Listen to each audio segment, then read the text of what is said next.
Hey, I'm Morgan, and this is the PS We Expire podcast. Emotional intelligence was developed as a construct or concept introduced by two academicians in 1990, Solovey and Meyer. And up until then, we had a dichotomy between emotion and reason. So if I asked you, are there people in your life that you consider emotional? And you probably think of some, but I'm not sure it would necessarily be the highest compliment. We often associate emotional people with a lot of drama or, not necessarily the greatest stability and groundedness. But then when you say, do you know some people that are emotionally intelligent, that evokes a whole different set. So emotional intelligence kind of bridged the gap between emotion and reason. And what it really means, what you can define it, is the ability to draw on emotional resources and information to help manage our own and others' emotions. And so that kind of came into the fore in the 1990s, and Daniel Goleman popularized it in his book. And since then, there's been a lot of research on its benefits. So what is spiritual intelligence? So spiritual intelligence, by analogy, would be the ability to draw on and embody spiritual resources and qualities in daily life in a way that enhances functioning and well-being. So you might say, well, what are these spiritual qualities and resources? So these would be the qualities that have been celebrated or seen as virtues by all the world's wisdom and spiritual traditions, things like purpose, service, gratitude, trust, integrity, humility, presence, and so on. So why do we call it spiritual intelligence? Because these are qualities that are shared across the world's spiritual traditions, number one. Number two, these qualities emerge when we are connected to our spirit essence, our life force energy. So spirit comes from the Latin, the animating breath of life. And when we are rooted and connected in our life force energy, these qualities of purpose and gratitude and embodiment and centeredness and so on naturally emerge. So in a sense, you could say that spiritual intelligence is the highest and deepest expression of our life force energy. That's kind of why I'm excited about it.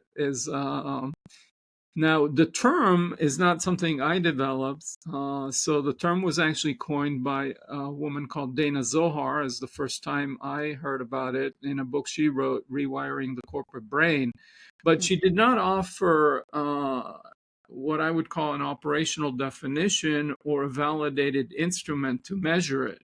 If you're going to study something scientifically, like we have done with emotional intelligence, you have to define it more precisely and have a way to measure it so you could study the relationship between that variable and other variables, be it leadership or satisfaction with life, etc. So that's the research I set on, is to really operationalize what this is. And it started out by interviewing 71 spiritual teachers across all the world's traditions. And what was exciting was that regardless of their cosmology or theology, whether they believed Jesus was the Messiah or the Son of God, or Muhammad was the final prophet, or the Buddha was enlightened, or there's Father Sky or Mother Earth, like they do in shamanism, or Shiva Shakti in the Hindu traditions. Whatever their cosmology, theology is, they spoke of these qualities that we can consider virtues. And so that provides a unifying framework that interested me, is rather than arguing about the theology like we do between, for example, Christianity and Judaism, is Jesus was the Messiah or not? Was Jesus the Son of God or not? We can argue about that, and that's interesting and important, and it has all kinds of implications. I'm not trying to dismiss that, but in terms of offering a unifying framework for humanity and for people, what I care about is, can we live with more kindness and love and joy and beauty and a sense of purpose and connectedness and compassion and forgiveness, and so which have been uniform across all these traditions. Now, what is also exciting, and I'm happy to stop because I'm just going on, as I said I might do, is that these ancient wisdom traditions now converge with modern science, not just in my research on spiritual intelligence, but the field of positive psychology, which was started in the last 20, 30 years by Marty Seligman. And they developed a measure called character strengths inventory, or values in action, and it has 24 qualities. In my research on spiritual intelligence, I identified 22 qualities, and they map, over half map 1-to-1 in terms of purpose and gratitude and humor and joy and transcendence and so on. So there's a convergence between these ancient traditions and their virtues and qualities for thousands of years, and now the modern field of positive psychology. And there's another modern field of research in leadership development, and that they study what makes for inspiring, effective leaders. And the top management consulting company in the world, probably Bain & Company, studied 2,000 companies and looked at what's the difference between when employees are inspired or not inspired in their job.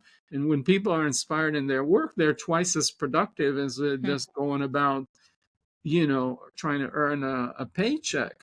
And then they looked at what were the qualities that made for leaders being inspiring and for those people around them to feel inspired. And again, the same things emerged as service orientation, purpose, vision, compassion, listening, centeredness, presence. So again, over half of the qualities in the 33 qualities that Bain and Study identify map with the 22 qualities of spiritual intelligence that I identified in the research. So, when you're studying something, it's great to have replication, number one, to make it scientifically valid. And secondly, convergence. When you have convergence from multiple fields of study that are pointing in similar direction, that increases your confidence that this is real and it's not just a fluke that came out in one experiment.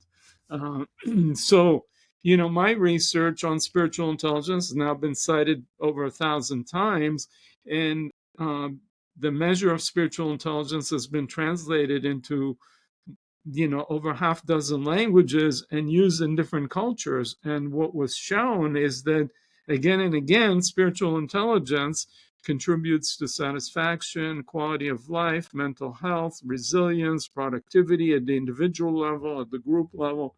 And then now there's other measures of spiritual intelligence that other researchers have developed. So they define it slightly differently and measure it slightly differently, like there are multiple measures of emotional intelligence.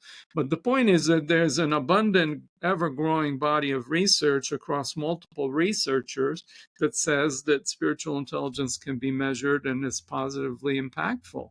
And it's consistent and converges with positive psychology, leadership development, and the wisdom traditions of thousands of years. Okay, so what I'm very curious about is we're talking about these 22 or 23, 24 traits across cultures, religions, wisdom, or traditions. What I'm really curious about is what happens when you have qualities that seem to be a bit of a paradox. So, for example, if we could talk about something like autonomy or self-actualization, but also, the collective growth and the community orientation and the watching out for other people. And so, what comes to mind is that the culture heavily influences the value that we place on something. So in Western cultures, we may put a bigger, higher value stamp on something like autonomy or the personal growth, things like that. And then in more collectivist communities or cultures, the value is placed higher on the community. And so I'm curious about kind of this ebb and flow of these different values and how you see that impacted by culture. And if, for example, if you see in Western cultures, then some of what the teaching comes around actually shoring up some of these other values that maybe are culturally poo-pooed a little bit or maybe put to the bottom of the pile. Yeah, no, that's a good question and very insightful. So I'll say a few things about it. First, one of the qualities of spiritual intelligence is synthesis, which Huh. means that you learn to synthesize multiple things. And another related quality is inner wholeness.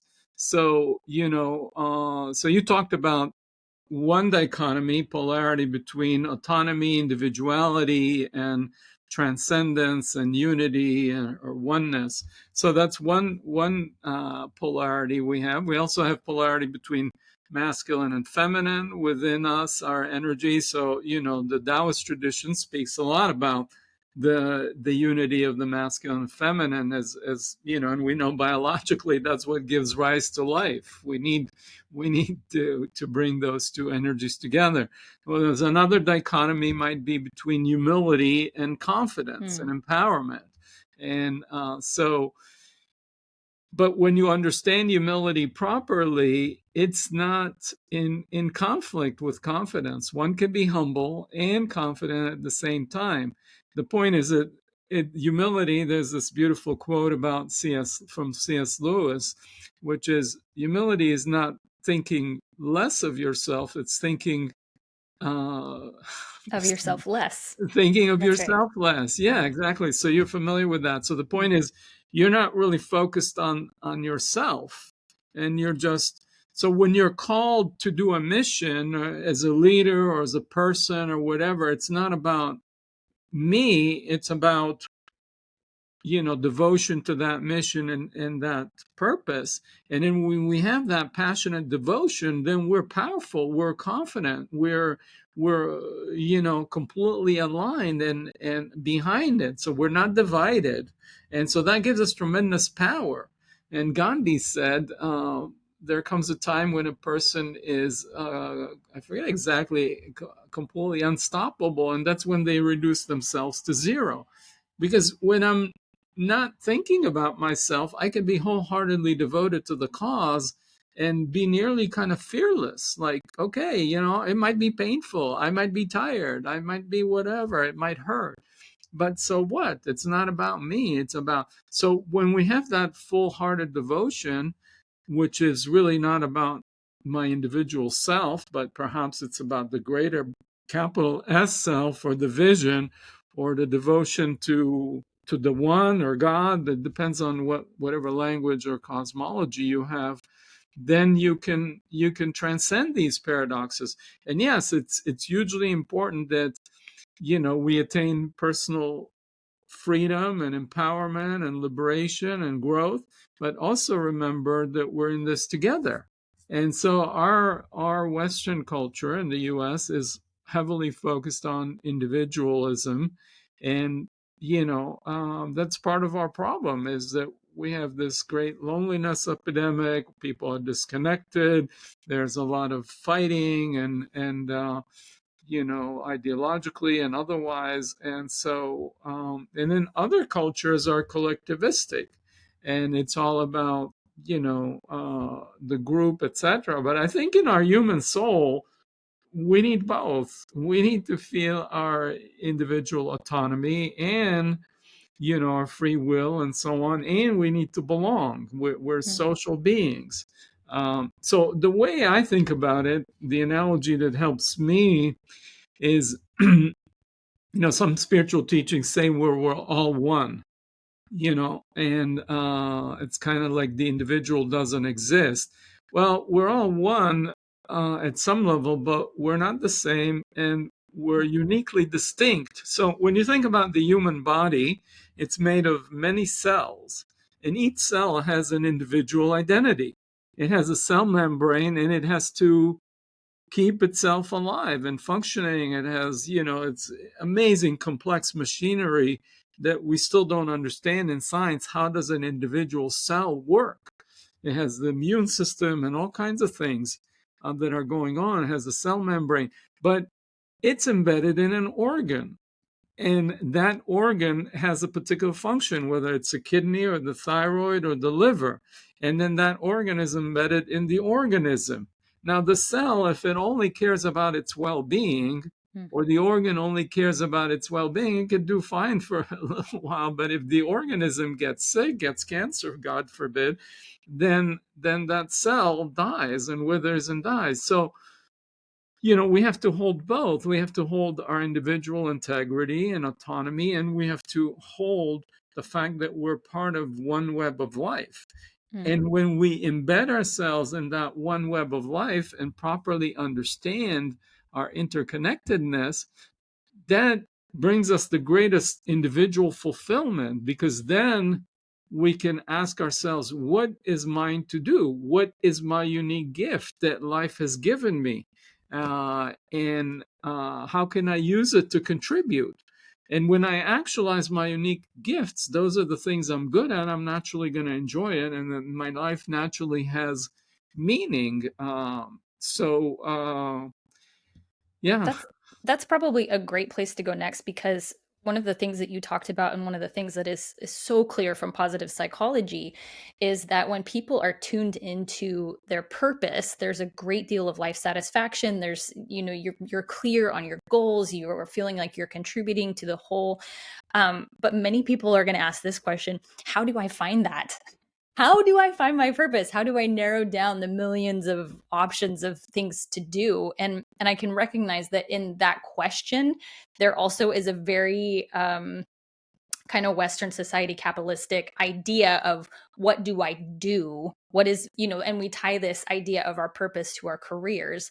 And so maybe we can zoom out a little bit beyond that and just talk about, how do you find your purpose, and maybe talk a little bit about what do we mean by that? What do we mean by our purpose as this big capital P thing? Okay, yeah. So that's a huge and important question. So, what if I may rewind one thing, because it will come back to this, relate to this. So when I was talking about the individual cells in the body, one thing that's worth highlighting is that all the cells in the body have the same DNA Hmm. and have the same stem Hmm. cell. So it all comes from, in religious or spiritual language, we might say we're all made in the image and likeness of God, if you want to use the Judeo-Christian Hebrew Bible. So we're all, but we differentiate, like I said, a cell, decide somehow, no, my role is to be in the kidney, and my role is to be in the thyroid, or my role is to be in the heart or in the brain, whatever, but it's all the same stem cell, the same DNA.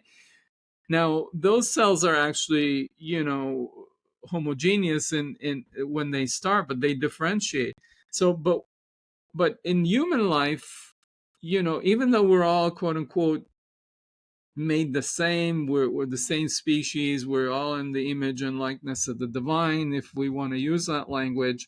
But we're still unique and distinct. And some people are naturally born with, talent that has to do with writing or vocabulary, and someone else is really good in mathematics or spatial reasoning, whatever. So that person is naturally going to be drawn to be, scientist perhaps, or a programmer, and someone else might be really curious and is a good listener. So that those gifts might come best through by being a podcaster who interviews people and draws them out. So, um, but someone else might have a great sense of humor, or someone else has a great voice. Now, I think ideally we want to converge. Like, what is life's gifts to me? What are my unique skills, talents that I'm good at, and I'm naturally going to want to actualize them.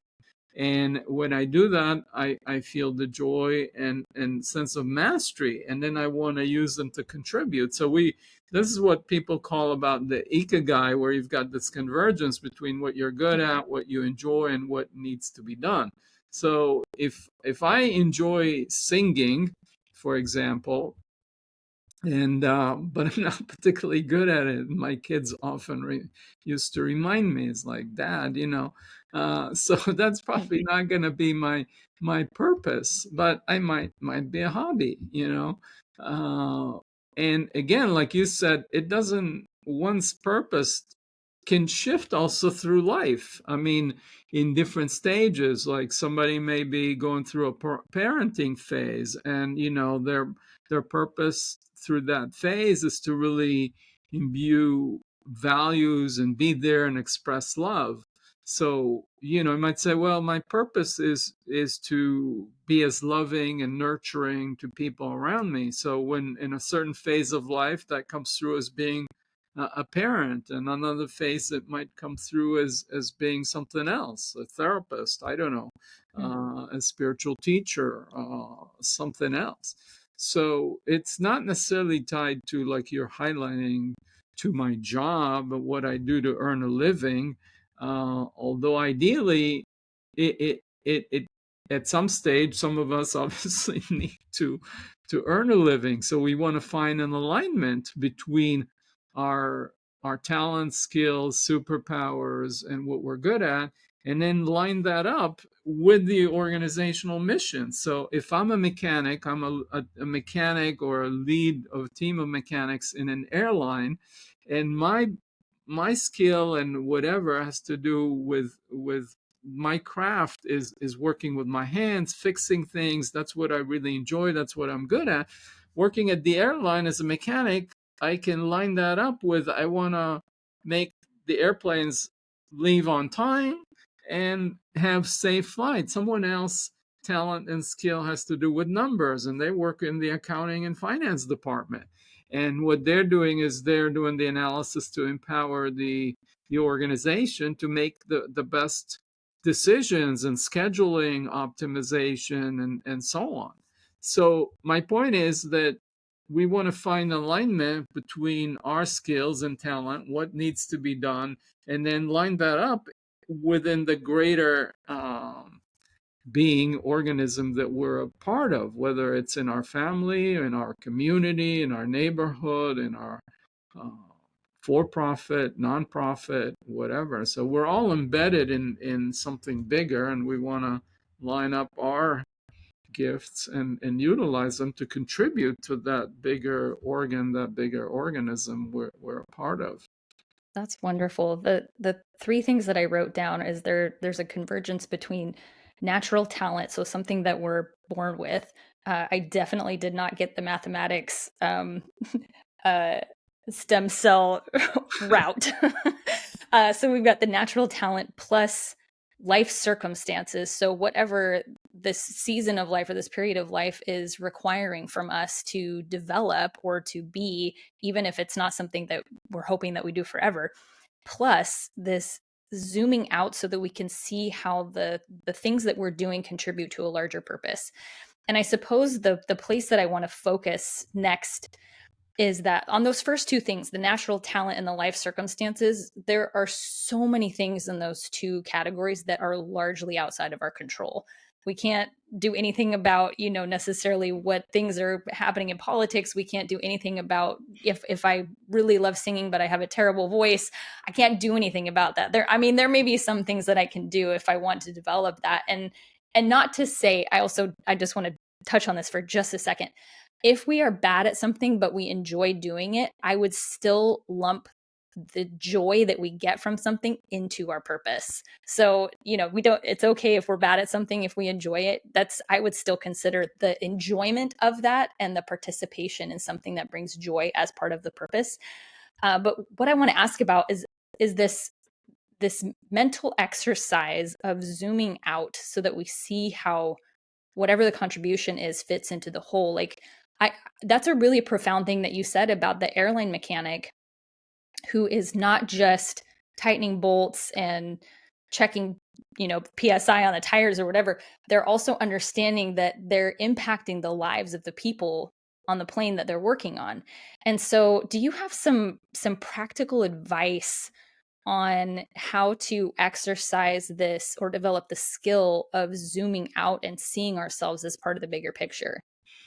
Well, yeah, I mean, like you said, the thing is to zoom out and think about what is the purpose of the organization I'm a part of, and ideally we can identify with it, and it carries some meaning to us. I mean, there's an old story folk tale. You say that somebody walks down the road and they come across people, three men laying bricks, doing something, and he asked the first one. You're smiling, so you know the story probably. Do you want to continue it, or should I No, continue? no, please, please. So you ask the first one, what are you doing? They say, well, I take bricks from this pile, I move them here, I put some, cement to this. Like, okay, that's what they're doing. That's the mechanics of what they're doing. You ask the other person, what are you doing? Say, oh, I'm a construction worker. That's how I earn a living, and that's how I support my family. And then you ask the third person, what are you doing? And says, oh, we're building a hospital here for our town so people can have access to medical care without having to travel 50 miles to the next city over. And so they connect with the deeper thing behind what they're doing, and then it has more meaning. So it's clear like who's getting more satisfaction and meaning out of their work, and who I would rather have working on my team with me. Mm. Because the latter person is going to take more initiative. They're going to think more creatively about what they're doing. So they're going to express more themselves, and they're going to contribute more. So I feel right on the edge of raucous laughter because I can see myself being all three people all in the same day. Like I have I have kids and I spent, an hour folding laundry last night. And so I'm thinking about, yeah, at the beginning of folding laundry, I'm the first bricklayer. I'm folding laundry because this is what I have to do. There's dirty clothes and now they're clean. Now I'm folding them.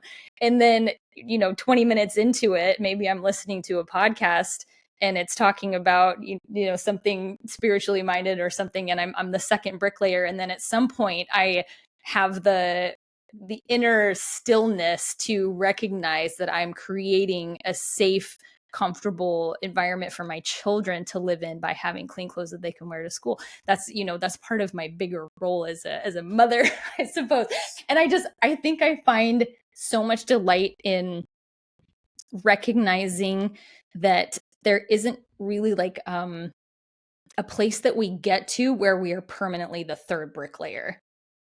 yeah, where we land in final enlightenment. I mean, Mm, but you're reminding me of my folding laundry of my son when he was young and living with me, and half time after I separated, divorced. Up until then, I was in my corporate career, and mm, it was my wife, my ex-wife, God bless her heart, that was doing most of that for the kids. But once we separated, we had shared custody, and my son would come and spend a week with me, and I would do his laundry, and I remember folding it, and it's one of the sweeter memories I have. And when I used mm, to make his lunch and spread the peanut butter on and jelly and pack his lunch, it was like, these were the moments I felt like my connection to my son and loving him. So mm, if I connect to the love that's behind the action, then it has more meaning. But yeah, my mind drifts, and I'm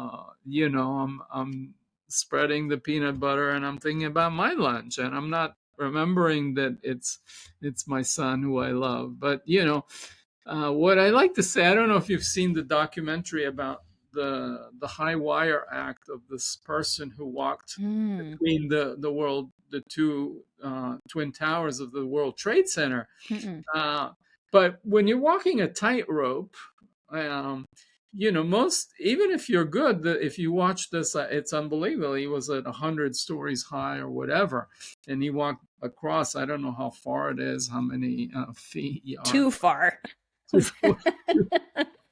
Right. So, but he's always like, you fall one side and you correct. You fall. Now, the difference between him and me is one tip, and I would be, smashed against the pavement, but he's correcting faster, and so he stays, Uh, but he's not imperfect. So I think as we develop, we get off, we fall off the horse, we get back on, we do it faster and faster. So we spend more of our time in that place. But I don't mm, believe that that we're perfected. I don't know. I mean, some people claim enlightenment and whatever, and are in that state. I think it's kind of interesting that that we disconnect and we return. We Mm. disconnect and we return. It's the juice that makes romantic relationship. You know, we come together with our lover or whatever, our beloved, and then we're united and we're longing, and maybe we make love and we dissolve into this, puddle, or this eight limb creature where we don't know where we end, where our beloved is, and then it was like, no, I gotta go do my thing. I gotta go and drink water, go to the bathroom, or whatever, and then we need our space, and we disconnect, and and then then we miss him, and that's the juice that fuels life, and I think that's beautiful. Mm. And I think you could say the same thing with the divine. I think some traditions, they explain this. Why do we not land in oneness with God or whatever, with the one forever? It's like this love affair that we're Mm. in this dance, and we miss our beloved, and we come united, and there's this passionate reunion. And so I think that's part of the dance of life, which makes it joyful and beautiful.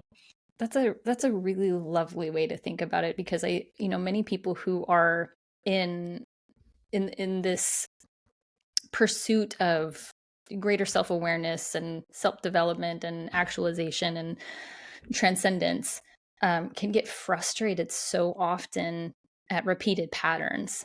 And I study psychology and neuroscience, and so I like to think about it through the lens of um, habituation and um, prediction that our brains do.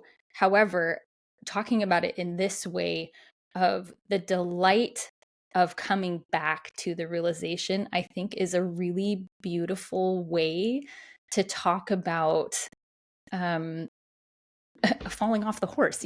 That there is some joy of getting your foot in that stirrup again and swinging over. It's the joy of the coming back into the reunion with the divine or with the lover, that when you're in it, it's a different kind of joy than the lead up to the being in it. And I think that's such a compassionate way to even, I talk on this podcast quite a lot about the power of meditation and mindfulness. And I heard someone recently talking about when you're in meditation and you recognize your thoughts wandering, that sometimes our tendency is to berate ourselves for that. Like, oh gosh, you idiot. Like, you can't stay on task for 5 seconds. Your mind is always wandering. And I heard someone say, instead of getting after yourself, why don't you just become thankful that you recognized it? And Exactly.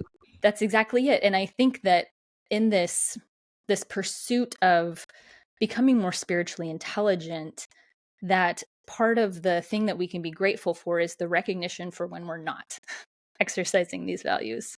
Yeah, exactly. Mm. Exactly. So that moment is the moment of clarity and awareness, and returning to our beloved, if you want to use that language, or Mm. yeah.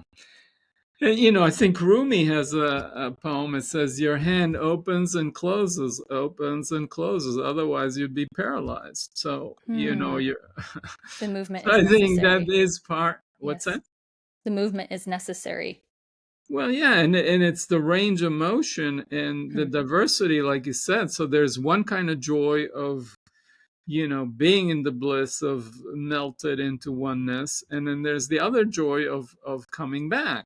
And life is much richer and more diverse, and there's a much wider array, a kaleidoscope of experiences, and and that's part of the beauty of the infinite possibilities of life. You can't just put God in a box and say, Hmm. no, it's just going to be like that. God, if we're going to use that language, which I like to do, I hope nobody's going to hold that against me. Some people consider it a dirty word, but I Hmm. think it's a good thing. Um, we can't put that in a box and say, no, it's just going to be bliss all the time. I mean, I think what makes bliss meaningful is is that sometimes we have sadness and sometimes we have pain, and that's the full richness of life. I mean, as Thich Nhat Hanh said, it's inner being. There's no up without down. There's no right without left. So it's that richness and that dance that makes our life exciting and meaningful and requires our growth. I mean, we're not just born into enlightenment. Hmm. That would lose its meaning. I mean, it's like we got to earn our way, which makes it so much more rewarding. Hmm. And there's an ongoing process of evolution and learning and growth and integration, but there's no final point where you land and you're done. It's always more integration, more embodiment, more awareness. How so in the work that you do, you can correct me if I'm wrong about this, but as you're talking in the realms of leadership development, if you're working with corporations or CEOs or companies, I'm really curious about how you kind of broach this subject of spiritual intelligence when, you were even referring to how for some people God is a dirty word. And so one of the things I wanted to ask you about is when and perhaps you don't concern yourself too much with this, but I'm curious about people who work in this area of spirituality where it's such it feels like such a tricky term, like there's so many different definitions and there are so many people that have this knee jerk reaction to it. And so I'm just curious about how you kind of talk about these things in an environment that isn't perhaps naturally inclined to thinking about it in these terms. Yeah, that's a great question. And well, that's part of the reason why, first of all, I emphasize spiritual intelligence instead of spirituality, Mm, because spirituality can mean all kinds of things, and it is associated with not, it's there's a dichotomy between the spiritual and the practical, much like in emotional intelligence there was a dichotomy between mm, emotion and reason, but then emotional intelligence kind of bridges that gap. So if you think about spirituality, it seems esoteric. You have all kinds of belief systems about the afterlife, some deity or whatever it is, reincarnation of the soul. You have all kinds of spiritual belief systems, and then you have spiritual experiences. You might be meditating and you're in bliss, you dissolve your ego, I'm walking in nature in the forest and I'm one with nature, and there's no separate self.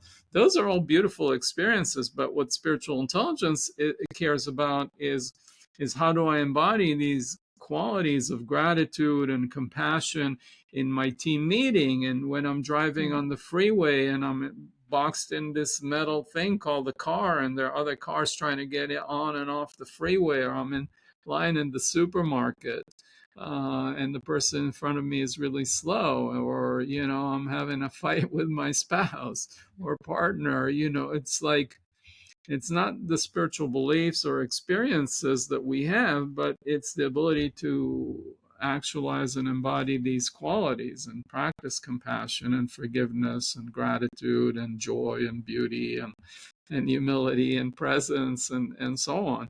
So so that's a distinction, first of all, between spirituality and spiritual intelligence. So that's one thing I say. The second thing is I remember when one of my first Harvard Business School cases was titled Managers and Leaders, Are They the Same or Different? So, mm, managers manage resources, make decisions, important function in an organization. We all have limited resources, so someone has to make decisions, etc. But what leaders do, they inspire. We say, well, what's the leaders inspire? Now, what is the root word of inspire? What inspire comes from the root of spirit, which means the animating breath of life. So mm, leaders breathe life into their organizations by setting a vision, a set of values, defining the purpose of that organization. So right there in the etymology of the word of what leaders do as inspiring agents, the word spirit is there. And I think it'd be hard to argue uh, that having a sense of purpose or vision or a call to serve or trust or integrity or presence or centeredness are not desirable qualities that are practical in leaders. That's why I like to cite this Bain and study, and there's many other studies from other researchers about what supports good leadership, and the neuroscience of trust in the corporate world. I mean, they've found that cultures that enhance trust, or another buzzword that's used, psychological safety, there's more oxytocin in people, which is kind of the love hormone. And when people have that in their nervous system, there's more creativity, less absenteeism, there's less connection, there's more connection, more identity, shared identity and commitment to the mission of the organization. So these are all very practical. I mean, yeah, there's some people that the minute you mention the word spiritual, they have an allergic reaction to it. And, but that, you know, they're interested in science and hard facts, but, that attitude is counter scientific. I mean, but yeah, I mean, I, what can I say? Some people might be turned off, but the people that I'm interested in working with um, are resonant, and fortunately, there's enough resonance, and there's a bigger and bigger understanding, and there's more and more research that organizations that focus on multi-stakeholders actually produce the best financial results for their organizations. So that's one thing. The other thing, there is hard science that leaders with higher spiritual intelligence produce better financial results for their business units, and banks that have higher level of spiritual intelligence among their employees produce better ROI, better return on assets compared to their peer banks. So this is all, supported by science that says this contributes to your bottom line. Now, and again, my clients have spanned across the range of spirituality and religion. And so first, to differentiate between spirituality and religion, but also, I've worked with clients. I've worked with over 100 CEOs now, and many of them built companies with revenues in the billions, of thousands of employees. And I've had some that were devout practitioners of one religion. I've had people that were identified as spiritual but not religious. I've had people identified as agnostic, and I've had people who identify as devout atheists. But regardless, when they connected themselves, connected their life force, when they connect and find their purpose, when they connect and find their presence, they become more effective, more powerful leaders, more fulfilled human beings. So, you can be an atheist and have many dimensions of spiritual intelligence well developed. I mean, you don't have to believe in the anything spiritual to know that if you notice beauty, if you notice good teamwork, if you notice contribution from others and feel gratitude and express that appreciation, it helps your mood, it makes you happier, and it helps those people perform better because they're more motivated. So, it doesn't take a rocket scientist. It doesn't to know that. And in the tech world, there's so much turmoil in the world right now, and the economy. People have to do layoffs and whatever, and those are hard business decisions. But we do know that if you do it with compassion, even those painful things, and you express compassion, and your team and your organization feels like you're not just some heartless, business person, you engender more loyalty, and the people that do stay are going to be more committed. So these are practical things that don't require any kind of esoteric spiritual belief system. And I can recognize the value uh, in talking about it from like a scientific or financial kind of door as the bridge to getting people to think about some of these deeper truths and deeper wisdom. I wanted to ask about what are we could talk about this definitely from maybe like a leadership or corporation or corporate lens, but also just the general populace. What are some of the most difficult qualities for people to embody? Humility. I think that's very hard to Mm, become egoless. It's very hard. We're kind of accustomed to be achievement oriented, and it's like, oh, I attained humility. I'm one of the humblest people around. you know, I think that 97% humble. yeah, I think Mm, that's hard. Patience is hard. I've been working on becoming patient for many years, and so I'm patiently working on patience. mm. Haven't quite gotten there fully, but yeah, those are a couple that come to mind. The what What do you immediately. think? What about in your life? What do you find hard to cultivate and embody? Oh my In goodness. this culture, also environment presence is super That's the one hard. that was top of mind for me. Yeah. Really the when you said humility, immediately the phrase that flashed into my mind was safety.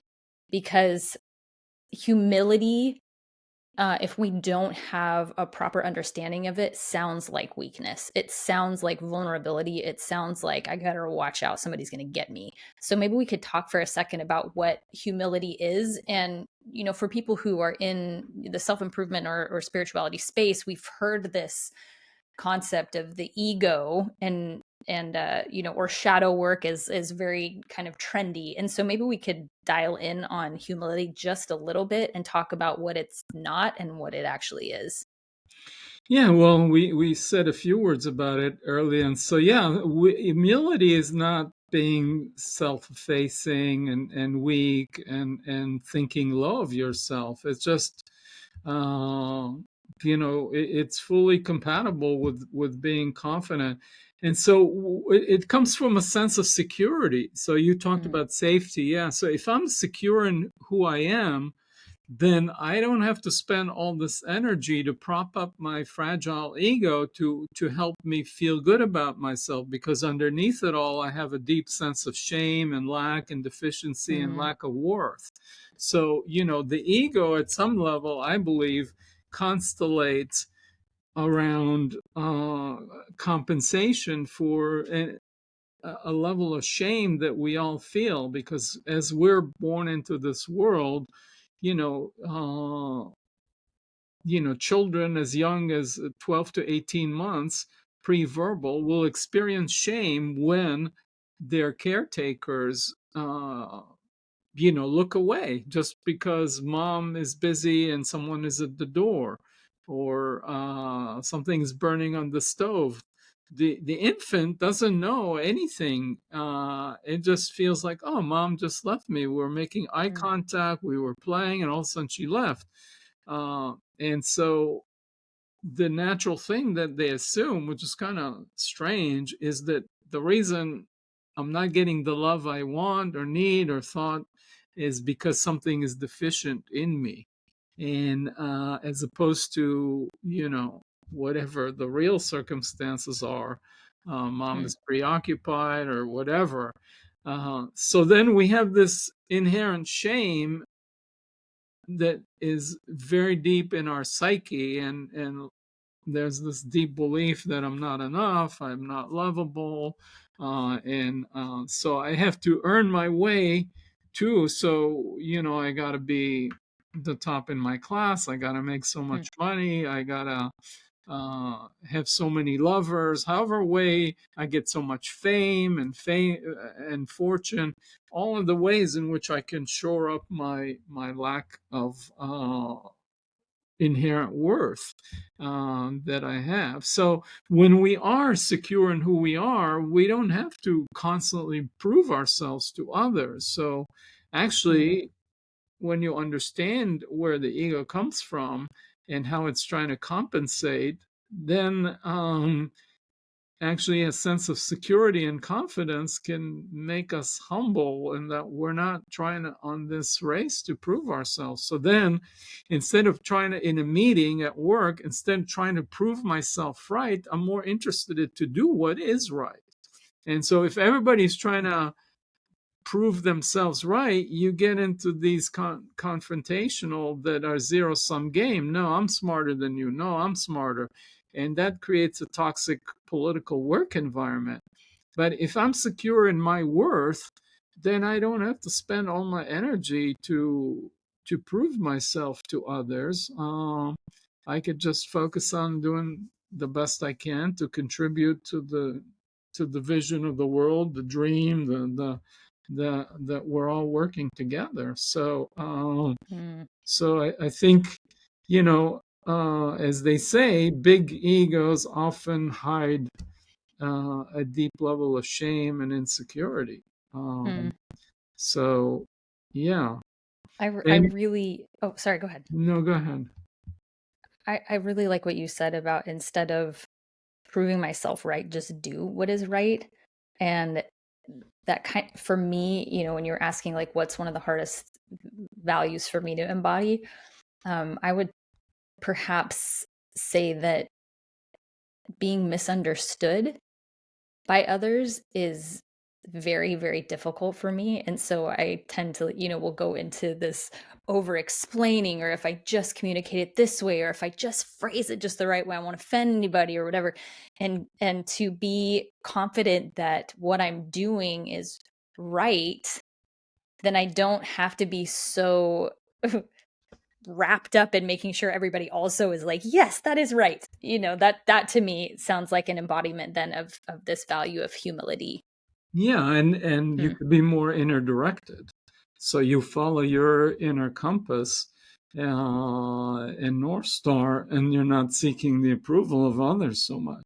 mm, So you become more inner directed, which again goes with a sense of confidence and empowerment and trusting yourself, trusting life, trusting your discernment. That and so yeah. the place that I wanted to kind of as we start to wind down, which I'm so sad about because I'm enjoying this conversation tremendously, Okay. um was I'm just going to throw it out there that this won't be the last one, hopefully, that we have on this podcast. Is that you've worked with hospice and end of life for a long time, and so because this podcast is called PS We Expire, and I do quite a lot of speaking about the contemplation of our own mortality, can be such a clarifying exercise. It can be such an amazing way for us to really have kind of all the dross sift to the wait, I guess dross sift to the top, and then you can scoop it off. But metaphors breaking down. That if we want to get really clear on our values and we want to be clear on um, what we want our lives to look like with the end in mind, can we talk a little bit about how your work on spiritual intelligence kind of meets this hospice and end of life work that you do? Yeah, well, I mean, it relates in that, we when we understand our mortality, that we expire, um, then it makes our life precious, and we want to make the most of it, and we understand that our life is sacred in a way. One of the things I love to do with my clients, I mean, I have done my work in hospice, and I found it to be um, profound and deep, because when people are close to the end, they speak the truth, and Mm, you get a certain level of wisdom that you don't put up much of the BS in the facade anymore. So, but one way to use it in developing spiritual intelligence is two things that I do with my therapy and my coaching clients is two things. One is I'll out of the blue sometimes say, well, assume walking out of here, you get a call from your doctor who says you've got 24 hours to live. We just discovered you have this terminal condition and so on. So, what are you going to do for the next 24 hours? And I find that question, people get shocked and they kind of like, what? It sounds like very dark question, but when they think about it, it it helps clarify their values. Like you said, they're like right now they're super busy about their work and they're not paying attention to their children or their partner or their family or their friends. They're all focused on their career and making money. But when you ask them, what are you going to do in the next 24 hours, invariably it's about human connection and I'm going to spend it with my loved ones and so on. And say, okay, great. Now let's assume it's not 24 hours, you have a week, and then you have a month, and then you have a year. And then but still there's that sense of preciousness. And then you could see kind of their next tier of values. And if you have a year, some people are like, yeah, I want to spend it with my loved ones, but there's a number of projects that are really important that I want to do, that I want to complete before I die, or part of my legacy, or 5 years or 10 years. But then you say, well, what if you had 500 years, 5,000 years, 5 million years? And then they're like, I don't know. I don't know. I mean, all of a sudden, they think, oh, the fact that life is scarce, it's not infinite, gives meaning, and it's that preciousness of life. Um, so that is really helpful in helping people clarify their values and you know uh, discover what's important and let go of some of the distraction that we all get caught up in. Another exercise I do, which with client, which relates to this, is to basically interview themselves as they imagine themselves in their death on their deathbed, and ask that future self, however old they are, first of all, who do they want in that environment? Who do they see around them on that deathbed, so to speak? And it's usually their loved ones, the people that are meaningful in their lives. Their answer comes spontaneously, and then you're like, oh, okay, these are the people that are important that are meaningful in your life. And then as you interview that future dying self of yours, what did they say has been meaningful about their life? What did they say has been important about their life? And most people come out saying, oh, I wish I lived with more joy and more love and more connection. And, there's research about people who've interviewed people at the end of life and what they say they wish they had done through their life. But the same lessons come when I do it, not statistically significant, but just as a thought experiment, as a visualization. And again, that helps. So instead of coming out like more depressed when we contemplate our mortality and the end of life and these dark questions, so to speak, people come out invigorated. No, my life has meaning. It's scarce. It's precious, and I want to spend it in joy and in love with people that are around me.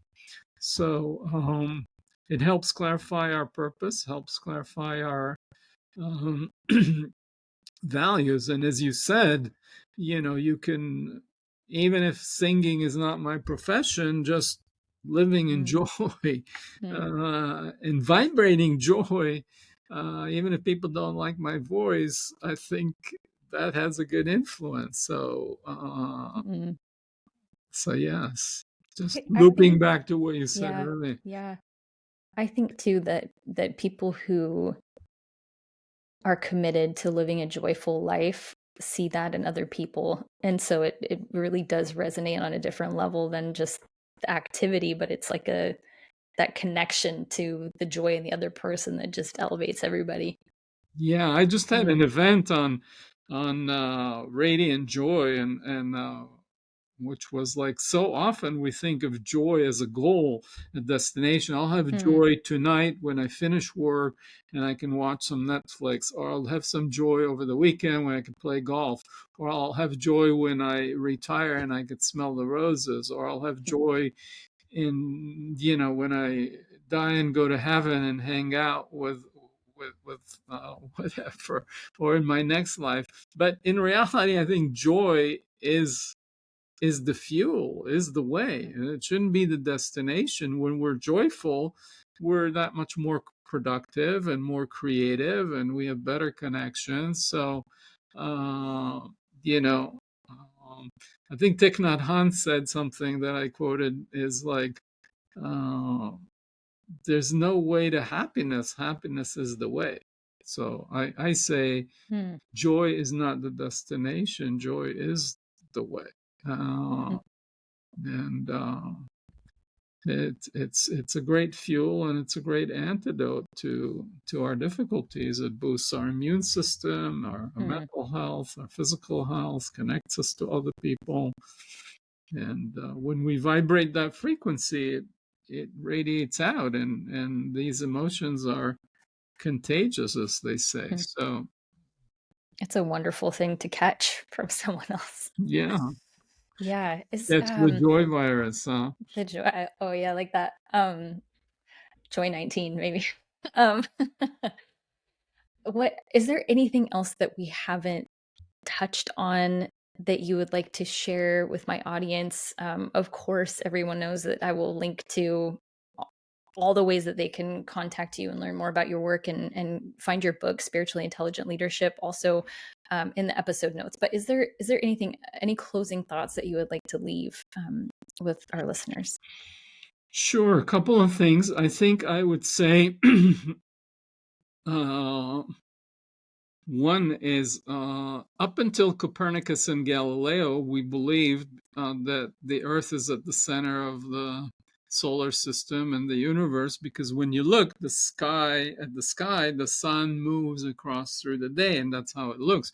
But then we discovered that no, actually, the Earth is an offshoot from the sun and is sustained by the sun uh, for all its life, energy, and all life on Mm, Earth is sustained by that. Now, when we look, it looks like I have a plant on my desk and I'm separate from it. I have trees outside, and you're somewhere in the coast of Oregon. We're separate. So, it looks like we're all separate. But in reality, I'm just inhaling and exhaling. I'm breathing. Every inhale I take, I'm drawing in oxygen from this plant on my desk that you can't see. Every exhale I put out, the carbon dioxide is inhaling, is the plant's inhale. So I'm in mm, this web of life, interdependent with this oneness, that I don't have a separate life, a separate existence without with. And that's kind of one of our Copernicus moments, Galileo moment, for awakening out of this illusion of separation. Still honoring our uniqueness and our distinct individuality. So I think when we have that shift of perception and understanding, I think a lot in our life starts to change. It goes back to this thing I talked about, finding our role in this web of life and what our unique contribution. So that's one thing. We talked about joy. The other thing I want to mention is a favorite thing I like to think about, is that everything in our on Earth, on the universe, is quote unquote, we think of as finite and non-renewable, right? So if I have $100 in my pocket, I give you $1, I have one less. If I have a certain amount of mm, milk, I pour you a glass, I have less. But if I have a certain amount of love and joy in my heart, and I express and share it, I don't have less love or less joy left in my heart. My capacity is increased. So it becomes perpetual motion machine. In physics, you say you can't because of conservation of energy or whatever. You can't Mm. you can't do that. But with love, it is a self-renewing perpetual motion machine. And so, but whether it comes back to me from that person or not, it just feels good. And Mm. as we express love and joy, I think life is more delightful, and we're energized and inspired and connected to ourselves and others. So, um, Oh, that's beautiful. Thank you. Thank you very much for sharing all of your wonderful wisdom. I appreciate it quite a lot. Um, well, I'll say then for now for all of my listeners before we go, P.S.